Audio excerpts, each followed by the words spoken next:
তো রোস্টটা দেখেন সুন্দরভাবে কষানো হয়ে গেছে। এখন আমি এখানে আগে থেকে দুধ দিয়ে দিচ্ছি।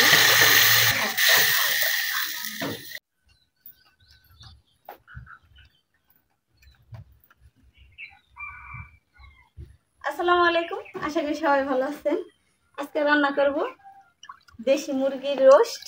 আর এই যে রোস্টের জন্য দুইটা মুরগি, দেশি মুরগির বাচ্চা নিয়ে নিচ্ছি। এই দুইটা দিয়ে আজকে রোস্ট বানাবো, সেগুলো আপনাদের সাথে শেয়ার করব।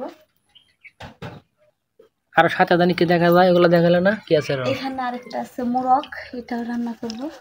মোরগ আছে, দেখতে থাকেন, অবশ্যই ভালো লাগবে।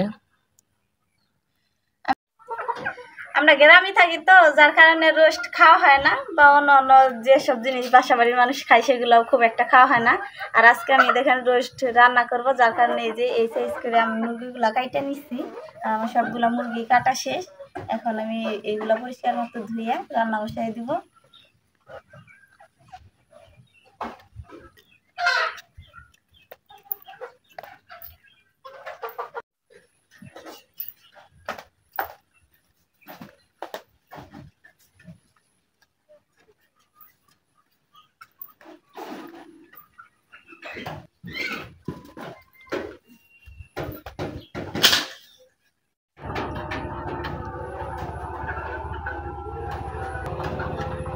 প্রথমে আমি রোস্টের গায়ে লবণ দিয়ে কিছুক্ষণ মাখায় রেখে দিব, যাতে মাংসের গায়ে সুন্দরভাবে লবণটা লাগে, দিতে যায় মাংসে।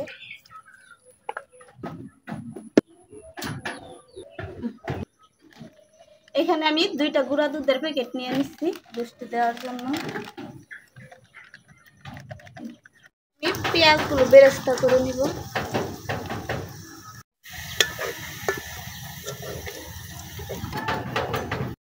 এখন আমি এই তেলে রোস্টগুলো ভাজে নিব।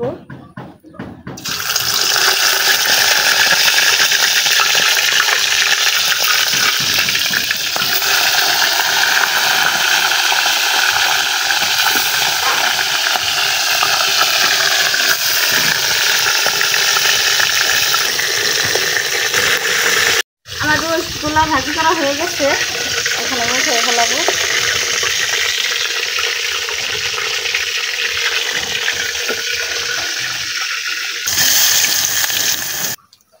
এখানে আমি রোস্টের মশলা দিয়ে দিচ্ছি মরিচ, আদা বাটা, রসুন বাটা, পেঁয়াজ বাটা। এগুলো আমি পানি দিয়ে মিক্স করে নেব।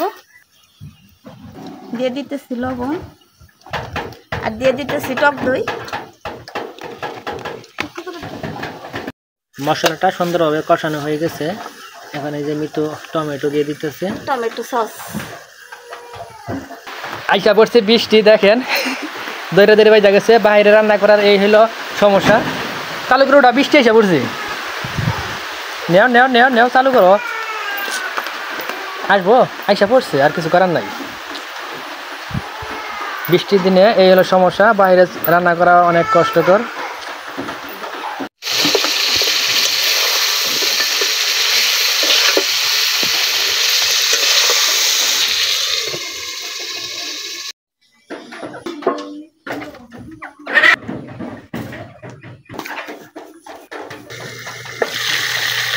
এই তো রোস্টটা দেখেন সুন্দরভাবে কষানো হয়ে গেছে। আর এখন আমি এখানে আগে থেকে দুধ দিয়ে দিচ্ছি।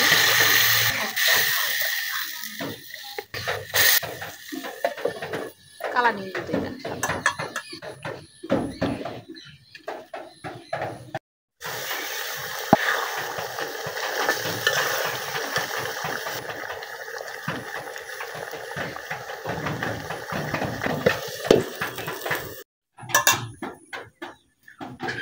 এই তো আমার রোস্টটা রান্না করা শেষ হয়ে গেছে, এখন নামিয়ে নিব।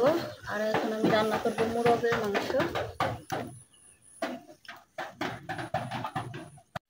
এই তো আমার রোস্ট রান্না শেষ, আর এই যে এদিকে কিন্তু মুরগি রান্নাটাও শেষ। রান্নাটা হয়ে গেছে পরেই। আমার ভিডিওটি দেখার জন্য আপনাদের সবাইকে অনেক অনেক ধন্যবাদ। ভিডিওটি ভালো লাগলে অবশ্যই লাইক, কমেন্ট, শেয়ার করে পাশেই থাকুন।